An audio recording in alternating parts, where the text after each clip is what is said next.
그리운 날의 노래 이기철.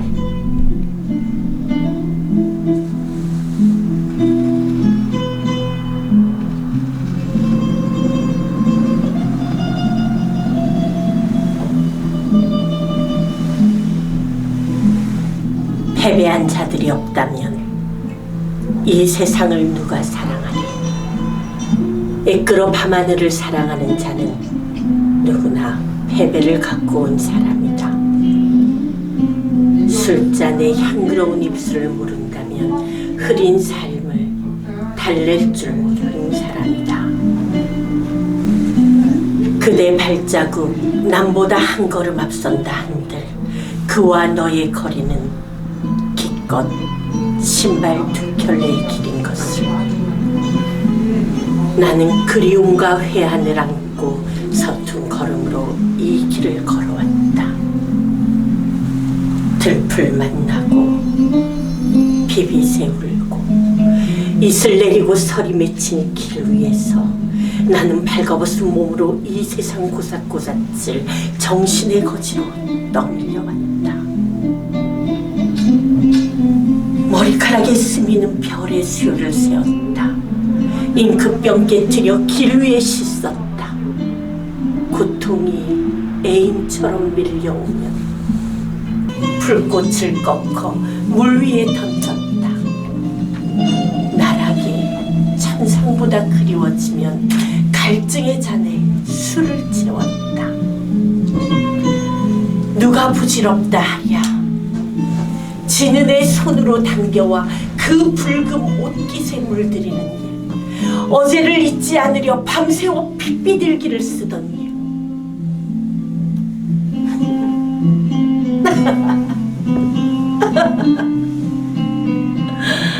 생각만으론 세상 한복판으로 내 가진 적금 통장, 내 지닌 지폐다발을 흩뿌리던 일. 그러나 이 얼마만한 기쁨인가. 아직도 내 앞에 가야 할 길 남아있다는 일은 새 울고 간 하늘의 고요한 푸르름이 물소리가 딛고 간 사원 뒤뜰의 평화가 그립다 말하기 전에 모든 그리움을 다만 그립다고 말하는 순간의 술잔의 진화. 사랑, 미움, 애환, 탄식, 주소, 국가, 학교 이념, 그 위에 군림하는 것이 한 잔 술임을 아는 자 마침내 승리하리니 술 없이는 너는 결코 내 시대를 건너가지 못하리. 당자의 추억을 회역하는 일은 아름다운 패배를 찬양하는 일. 사랑하라. 너의 삶을 수식하던 분칠한 언어를 버리고 너의 인생을 호도하던 화려한 의상을 벗어버리고 사랑하라. 너의 나를, 너의 시대를, 너의 애인을, 그리고 넘치는 너의 술잔을.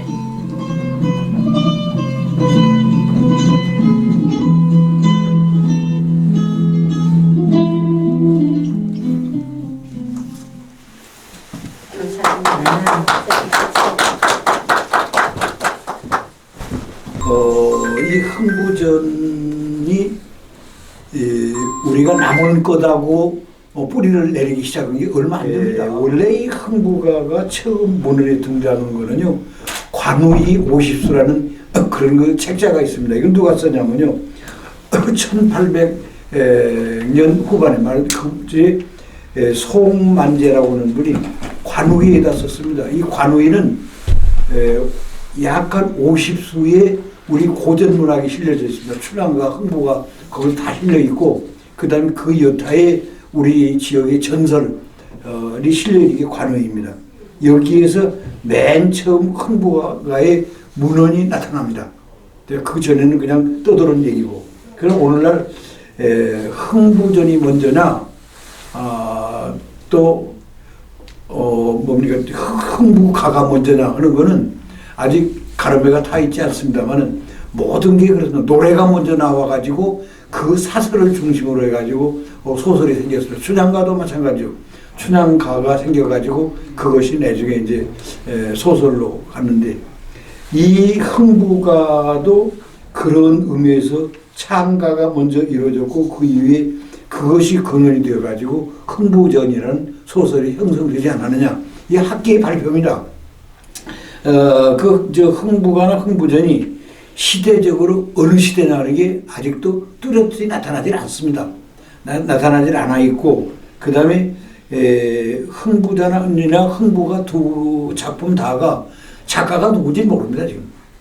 그냥 어느 시대에 있었을 것이다. 근데 다만, 흥부전의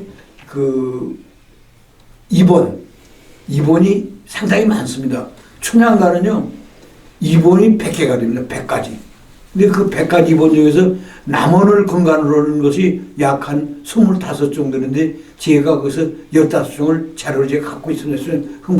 춘향전은. 근데 이 흥부전도 목판본이라고 해서 나무에다 쓴 글씨, 그것이 3개가 있고, 필사본, 말하자면 글씨로 써가지고, 목필로 써 있는 것이 12종.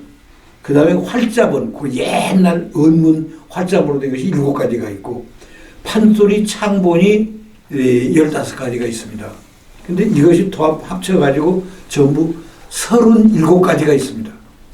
그래서 그것이 오늘날 학계에서 흥부전이다 하고 보고가 되어 있는데, 이러한 이본들 중에서 가장 오래된 이본이 서울서 만든 1960년대 서울서 서울경자 경판본입니다. 춘향전도 경판본이 있습니다. 그 다음에 흥부전의 고향 그 경판본에서 뭐라고 되어 있냐면은 흥부의 고향이 나와 있습니다. 그 경판본에 제비노정, 흥부전에 보면 제비노정이라는 대목이 있습니다. 이게 뭐냐면 제비가 보온법 박씨를 물고 오는 길목, 그 다음에 놀부의 원수가 없는 박씨를 물고 온 대목, 그 대목이 말하자면 그 제비 노정인데, 강락 같은 제비가 보온법 박씨를 물고 흥부 집으로 돌아오는 그 대목이 뭐라고 되어 있냐면요, 경상도는 함양이요 전라도는 운봉이라 운봉 함양 두 얼품에 흥부가 사는지라 저 제비 거동봐라 하는 그런 대목이 있습니다. 여기서 두 얼품이라는 말은 그 근방서입니다. 얼품이 우리 사전에 안 나옵니다. 이 얼품이란 말이 어디에 나오냐면 판소리 고 사전에 보면 얼품이란 말이 나옵니다. 얼품. 그러니까 경상도는 함양이요, 전라도는 전라도는 운봉인데, 그 얼품에 박씨 형제가 살았는데 형은 놀부요, 동생은 흥부다 하는 그런 대목이 있습니다. 그래서 우리 고장이 강도금명창, 인간문화재가 강도금명창이 인간문화재를 받을 적에 이 흥부고를 받았습니다. 흥부가 인간문화재라는 게 강도군 선생이 살아계시면 다른 사람한테 인간문화재 안 줍니다. 근데 강도군 선생이 돌아가신 이후에 이제 이난초가 그 인간문화재를 받았죠. 그래서 거기도 보면은 강도군 선생이 창본에 보면 거기도 전라도는 운봉이요, 경상도는 함양이라 운봉 함양 두 얼핏 흥부가 그곳에 사는지라 나옵니다. 이러한 그 문헌들을 그 경판본이나 판소리 창본에 등재되어 있는 사설과 전라도 지명 그걸 기초로 해가지고 1980년도에 현지 어른들, 말하자면 아영 이런 어른들이 흥부 본향을 찾아가기 시작했습니다. 아까도 말씀드렸습니다만 그때 제가 남은 흥부제 지전위원장으로 있을 때인데, 그래서 이쪽에 흥부의 고향을 인월 사람들은 인월이 자기 고향이라고 그러고, 아영 사람들은 아영의 고향이라고 둘이 싸움을 합니다.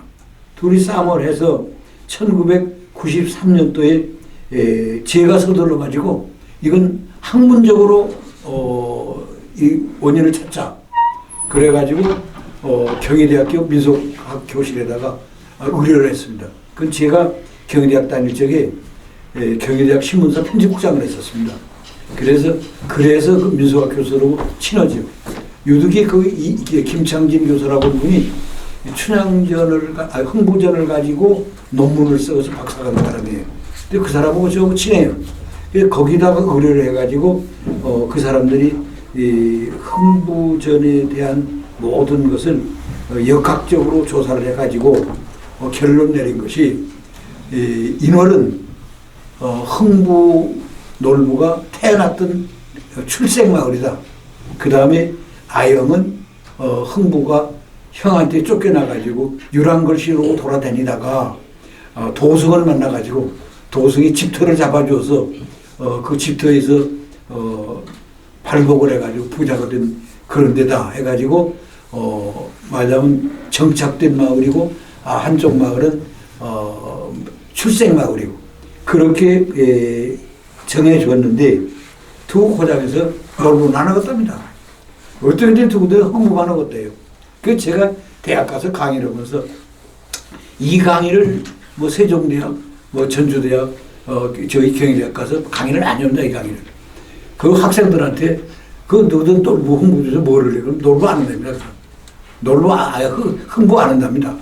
흥부처럼 사면 다 못 먹고 못 사니까 흥부는 안 하고 놀부가 됩니다.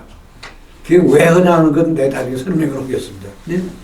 여기에 이제 아영과 인월의 그 민속 설화가 있습니다. 이것이 지금부터 500년 전 그때부터 그 동네의 일원이 형성되어 가지고 내려오는데 지금까지 그 동네에서 양쪽 다 놀부, 흥부, 놀부 제사를 지냅니다. 그 인월면 성산이 가면은 민속설화가 박첨지설화라는 게 있습니다. 박첨지. 옛날에 거기서 박첨지가 살았답니다. 근데 박첨지 설화가 줄거리가 두 개가 있습니다. 두 개인데 박첨지가 말하자면 그 주인공이 박첨지가 원래 옛날 우리말로 똥가리가 찢어지게 가라르게 살았답니다. 그런데 천성이 이럴 데 없이 착하고 부지런하고 남일을 많이 도와주고 그러던 어느 날 어떤 과객 하나가 찾아와가지고 하룻밤 자고 가기를 청했습니다.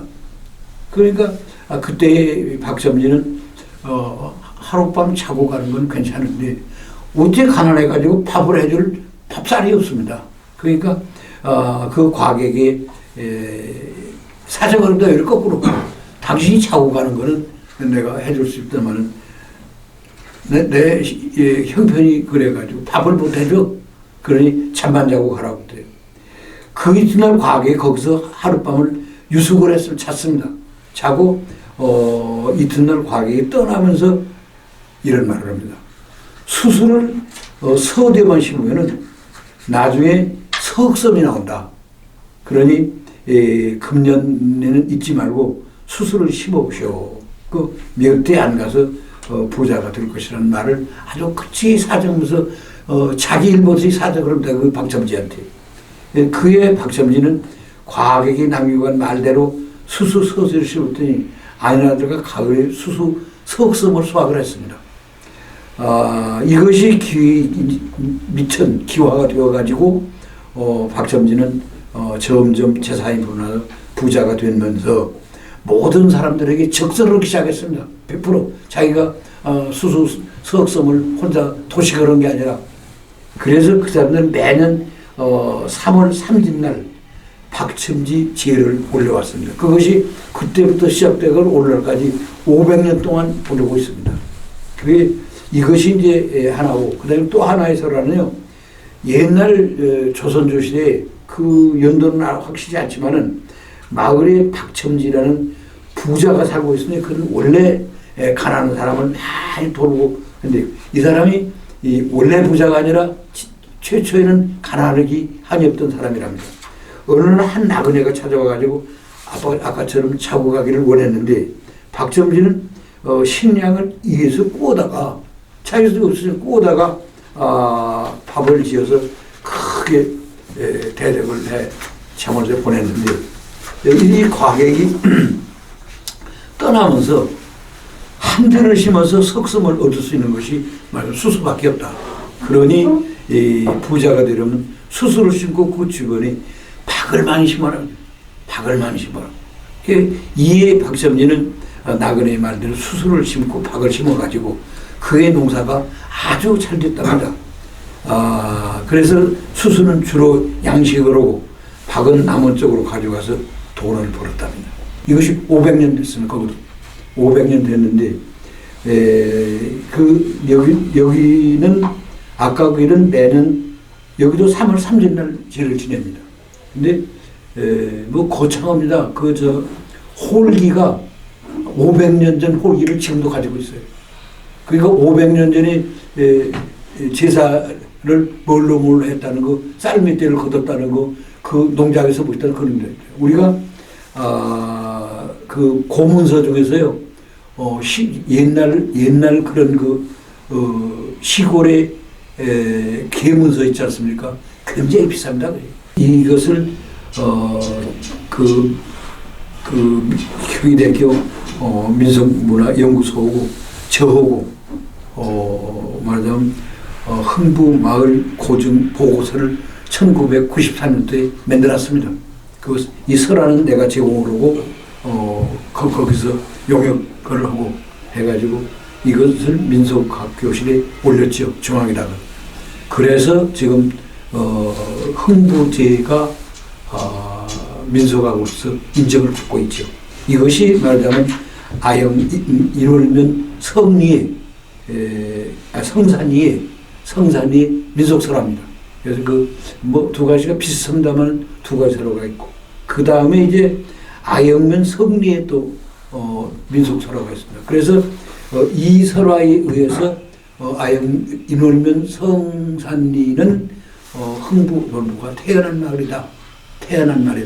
그 다음에 아영면 성리의 민속설화는 아영면은 조선시대 거기 운봉현에 속해져 있던 면입니다. 이제 인월장터에서 약 한 3km쯤 떨어지는데 인월면에서 흥부 본향 찾기에 떠드는 분들이 여기서도 이상도라고 하는 분이 계셨습니다. 이상도 양반이 1924년생인데 한문학의 박사예요. 근데 이제 이 동생이 이상렬이라고 저하고 고등학교 동창이에요. 이분을 만났던 이분하고 또 아영문 원산리에 사시는 유광우라는 분이 유광우. 그 사람은 51년생이니까 이 두 분이 거기에 나온 춘보사라고 해서 아까는 여기는 춘보사라고 했는데 흥보가 아니라 춘보사라고 했습니다. 춘보사라를 중심으로 해가지고 자료를 찾기 시작해서 이 춘보사라는요, 이곳 성리에 춘보라는 사람이 살았는데 그가 어느 때 사람인가는 기록이 없어 알 수가 없습니다. 그러나 부자로 살면서 어려운 마을 사람들을 도와주고 덕을 베풀었던 그런 덕인입니다. 그래서 옛날에 덕인을 보고 위대하다고 그랬죠. 유인이라고 그랬죠. 이 은덕을 마을 사람들이 잊지 않아가지고 춘보의 이름이 지금까지 이어오고 있고, 그 선덕을 기록해서 마을에서 마을제로 춘보 망제를 지내온 것이, 춘보 제사를 지내온 것이, 춘보 망제 산이 있습니다. 지내온 것이, 그것도 역시 지금 500년 됐다는 거예요. 그래서 제가 이것을 근거로 해가지고 1983년에 흥부전 소설을 썼습니다. 흥부소설을 흥부전 흥부설화 이것을 총집합시켜가지고 흥부전 소설을 썼는데 오늘 이 얘기가 어디까지 됐는지는 모르겠습니다만 이런 흥부전과 순양전이 우리는 얼마든지 근거를 댈 수 있고 그를 댈 수 있고, 또 만복사 적부기 같은 거는요, 그 당시대에 남은 사람 삶을 그대로 기록해 놨습니다. 그렇고 최척전이 홍도전 같은 것도 그 시대의 민중의 삶이 그대로 기록되어 있고, 전쟁 야사가 그대로 되어 있고, 그런 거니까 언제 기회 있으면 그런 얘기도 한번 그냥 떠들어 보겠습니다. 오늘 경청해 주셔서 대단히 감사합니다.